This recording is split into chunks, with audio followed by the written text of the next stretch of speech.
আসসালামু আলাইকুম, সবাইকে ওয়েলকাম করছি আরও একটি নতুন ভিডিও দেখার জন্য। আশা করছি আপনারা যেখান থেকে আজকের এই ভিডিওটি দেখছেন আল্লাহ তাআলার অশেষ রহমতে সবাই ভালো আছেন, সুস্থ আছেন।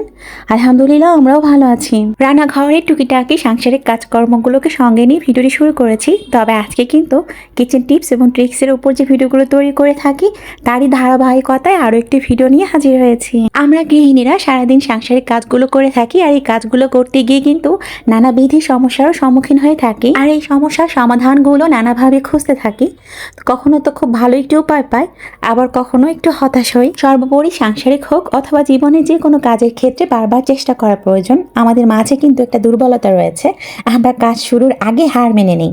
তবে আমাদের প্রত্যেকেই উচিত যে কোনো কাজে বারবার চেষ্টা করা। তো চলুন এরকম সাংসারিক কাজের ছোট ছোট যে সমাধানগুলো রয়েছে সেগুলো নিয়ে ভিডিওটি সাজিয়েছি। কাঁচামরিচ সংরক্ষণ আমরা কম বেশি হয়তো বা সবাই জানি। কাঁচামরিচগুলো বাজার থেকে আনার পর অবশ্যই বোটাটা ছাড়িয়ে নিতে হবে, কারণ বোটা সহ রাখলে সেখান থেকেই কিন্তু মরিচটি পচন ধরে। মরিচের গায়ে লেগে থাকা পানিও কিন্তু এর পচন ধরায়। তো সেক্ষেত্রে একটু মরিচগুলো হালকাভাবে মুছে নিতে হবে। বক্সে টিস্যু বিছিয়ে ঠিক এভাবে রেখে নর্মাল ফ্রিজে 10 থেকে 15 দিন অনায়াসে আমরা এটা ব্যবহার করতে পারবো। তো আশা রাখছি ছোট টিপসটি আপনাদের কাজে আসবে। আমরা নারীরা পর্দাশীলতা বজায় রাখার জন্য হেজাবগুলো পরে থাকি, আর হেজাবগুলো আটকানোর ক্ষেত্রে আমরা সেফটি পিনগুলো ব্যবহার করি। তবে যে সেফটি পিনগুলো আমরা যখন কাপড়ে আটকে নিই, অনেক সময় হয় কি এর তীক্ষ্ণতার ফলে কাপড়ে গিয়ে এটা আটকে যায়। এর ফলে হয় কি তাড়াহুড়ো করে বের করতে গিয়ে স্কার্ফটা ক্ষতিগ্রস্ত হয়ে যায় বা ওখান থেকে ছিঁড়ে যায়। তো এরও কিন্তু ছোট্ট একটি সমাধান রয়েছে। আমরা যখনই সেফটি পিনগুলো আটকিয়ে নিব, এরকম টাইপের একটা পুঁতি দেওয়ার পর তারপর আমরা আটকাবো। এর ফলে সেফটি পিনটা ভিতরে গিয়ে যেভাবে আটকে থেকে যায়, এই সমস্যাটা কিন্তু হবে না।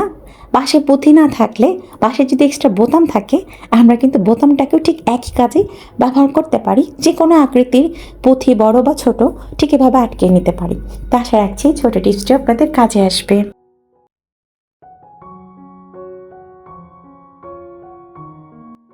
একটা বাটিতে নর্মাল পানি নিয়েছি, আর এই পানির মাঝে আমি একটু লবণ মিশ্রিত করছি। লবণ মিশ্রিত পানিটা আমি যে কাজে ব্যবহার করব সেটাই শেয়ার করছি। আমরা রাঁধুনিরা যখনই চাক বেগুন ভাজিটা ভেজে থাকি, আমরা একটা সমস্যা পড়ে থাকি যে বেগুন বেশ পরিমাণে তেল শোষণ করছে। তা আমরা যদি বেগুনগুলো ভেজে নেবার পূর্বে এভাবে চাক করে কেটে নিয়ে লবণ মিশ্রিত পানিতে 5 থেকে 10 মিনিটের জন্য বেগুনের চাকগুলোকে ভিজিয়ে রাখতে পারি, এর ফলে ভেজে নেবার পর যে তেলটা শোষণ করে বেগুন, সেটা কিন্তু আর হবে না। তা আশা করছি এই ছোট টিপসটা আপনাদের বেশ কাজে আসবে।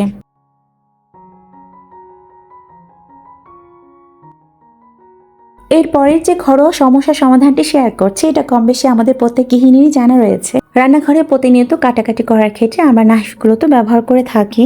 ব্যবহারের ফলে বারবার পানির সংস্পর্শে এগুলোকে পরিষ্কার করে নিতে হয়, আর এর মধ্যে হয় কি জং লাগারও একটা সম্ভাবনা থেকে যায়।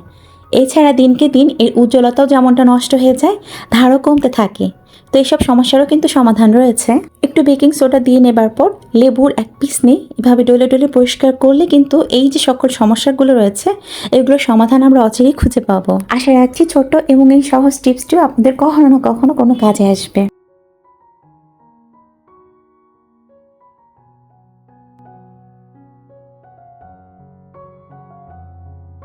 বাদাম ভেজে রাখলে সেটা তো বেশ কিছুদিন যাবত বেশ ভালোই থাকে। তবে কাঁচা বাদামটা আমরা যখনই ঢাকনাযুক্ত কোনো কন্টেনারে সংরক্ষণ করে থাকি, কিছুদিন পরে কিন্তু এর মাঝে ফাঙ্গাসের সৃষ্টি হয়। আমরা যদি 2-1টা তেজপাতা রাখার পর এটাকে ঢাকনাযুক্ত কন্টেনারে সংরক্ষণ করি, তাহলে যে সাদা এক ধরনের ফাঙ্গাসে তৈরি হচ্ছে, সেটা কিন্তু আর হবে না। এই যে জানা অজানা ছোট ছোট টিপসগুলো আপনার জীবনকে সহজ করার ক্ষেত্রে যেন কাজে আসে সেই আশায়। আল্লাহ হাফেজ, আসসালামু আলাইকুম।